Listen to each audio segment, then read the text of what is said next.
Hey guys, let's get more news from Dallas Cowboys, but first don't forget to subscribe to the channel and leave your like. Cowboys news, teams add Steve Shimko as new offensive assistant. The Cowboys are still making coaching moves. The Dallas Cowboys have hired Boston College offensive coordinator Steve Shimko as an offensive assistant, the team can confirm, after Will Harriger was hired away from the Cowboys coaching staff this offseason to be the quarterbacks coach for the Carolina Panthers.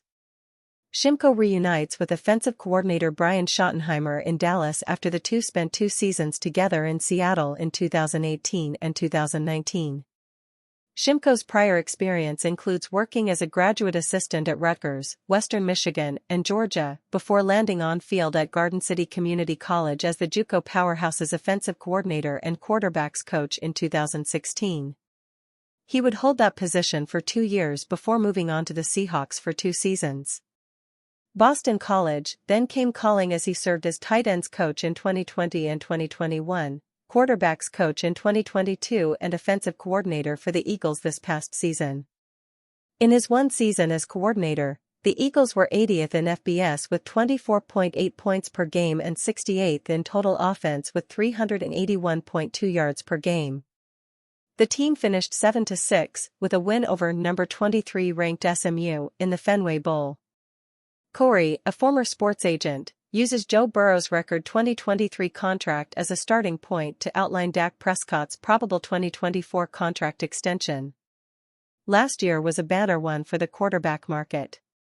Joe Burrow received a 5-year, $275 million contract extension, averaging $55 million per year, from the Cincinnati Bengals. If Prescott empowers his representatives to do as they see fit, the end result will likely be Prescott becoming the league's highest-paid player while establishing new benchmarks for the most important contract metrics besides Watson's $230 million fully guaranteed, even though last season ended prematurely on an extremely sour note. It wouldn't be surprising for Prescott's camp to use Burrow's average over his first 3 new years to justify $60 million per year. Overall, the top of the quarterback market increased in 2023 by 9.41% from 2022. A $60 million per year extension would be a 9.09% increase over Burrow's deal. Another top-of-the-market deal for the Cowboys, this time for CeeDee Lamb? Jones has made it pretty clear that he thinks Lamb is the best receiver in the NFL, and Lamb has made it clear he wants to be paid like that. That'll mean a deal in the range of $30 million per season.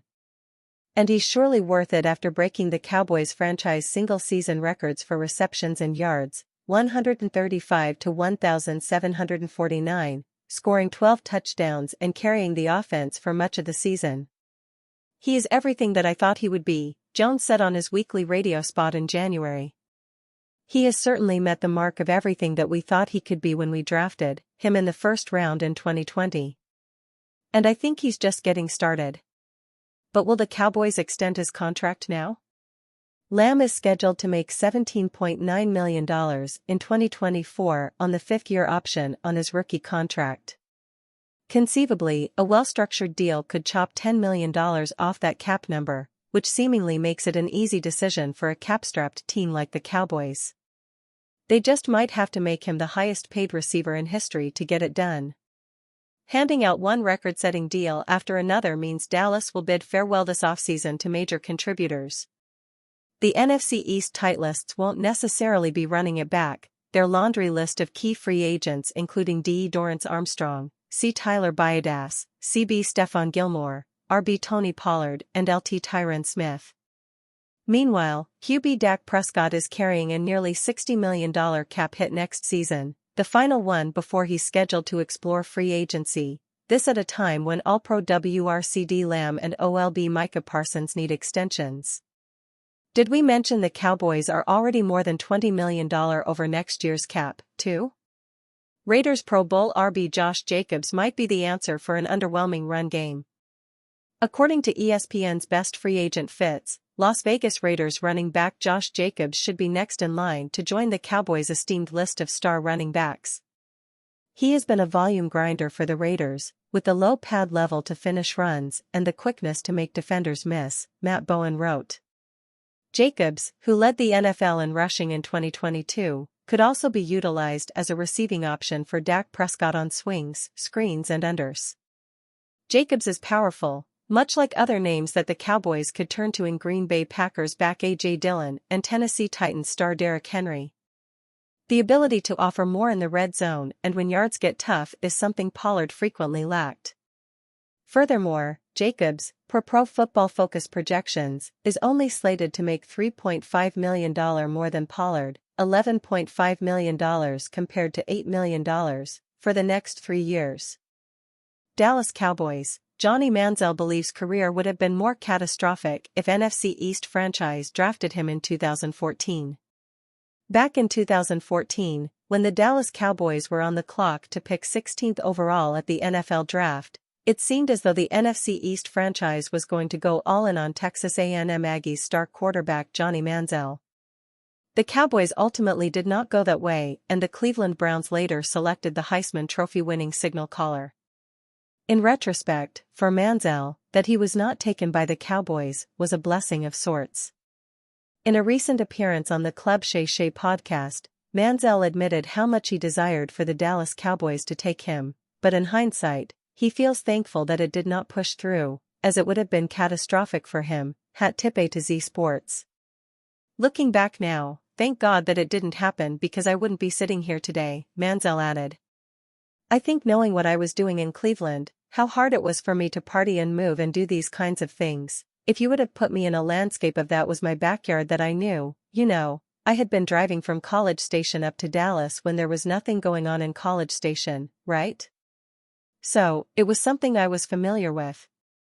So what did the Dallas Cowboys decide to do with their first-round pick in 2014? It worked out just fine for them because they got Zach Martin, who has become one of the best Cowboys players of all time. Martin is a 9-time Pro Bowler with 7 first-team All-Pro nods. He is also a member of the NFL's 2010s All-Decade Team. Not bad at all. Diggs to Dallas? ESPN host calls for trade. Rumor season is in full swing, and for a second straight season, the Buffalo Bills potentially trading Stefon Diggs is among the moves being talked about. Mike Greenberg, the host of ESPN's show Get Up, revealed his wish list of things he wants to see happen this offseason, and he has Buffalo trading Diggs to the Dallas Cowboys.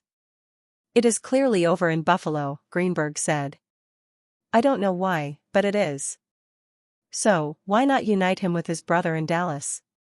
The Cowboys desperately need a who can do exactly what Stefon Diggs can do. I don't know that he's a number 1 receiver anymore, even though people keep trying to tell me that he is. They have one in CeeDee Lamb. He could be the missing piece to an offense that needs to take another step late in the season. Diggs' relationship with the Bills appears to be on less than steady ground. His comments at the Pro Bowl point to him being content with whichever direction the Bills decide to go, which isn't the most convincing answer when he had a chance to say he plans on being in Buffalo next season. Diggs had 107 catches for 1,183 yards and 8 touchdowns, though his production dipped considerably in the second half of the season with Joe Brady as the offensive coordinator. His last touchdown came in Week 12, and from that point forward, he caught 34 passes for 287 yards in the Bills' final 7 games, including the playoffs. In Diggs' 4 seasons in Buffalo, he has 445 catches for 5,372 yards and 37 touchdowns, and he has made the first-team All-Pro and 4 Pro Bowl appearances. Even if a divorce is best for both parties, making a deal work will be difficult. The Bills are currently $55 million over the cap, according to Over the Cap, and they need to get under that number before the start of the new league year on March 13. Trading Diggs before June 1 would save the Bills nearly $8 million against the cap, but their best path to getting under the cap is restructuring his contract to clear even more cap space, which he would have to agree to. Trading Diggs after June 1 would save Buffalo nearly $23 million against the cap, but if the Bills are going to move the receiver, they would much rather it be done earlier so they can get draft picks that they could potentially use toward filling the void of his absence. The Cowboys have cap issues of their own, as they're $21.5 million over the cap and have to figure out what they plan on doing with quarterback Dak Prescott and receiver CeeDee Lamb's contracts, as they're both set to be free agents next offseason. If it was as simple as trading players and picks straight up with no cap space to worry about, the odds of Diggs uniting with his brother, Cowboys cornerback Trayvon Diggs, would be much more likely. That isn't the case, though, and because of that, a potential deal bringing the Bills receiver to the Cowboys will likely stay on Greenberg's wish list. And you fan, what do you think of the Stefon Diggs situation? Leave your opinion in the comments.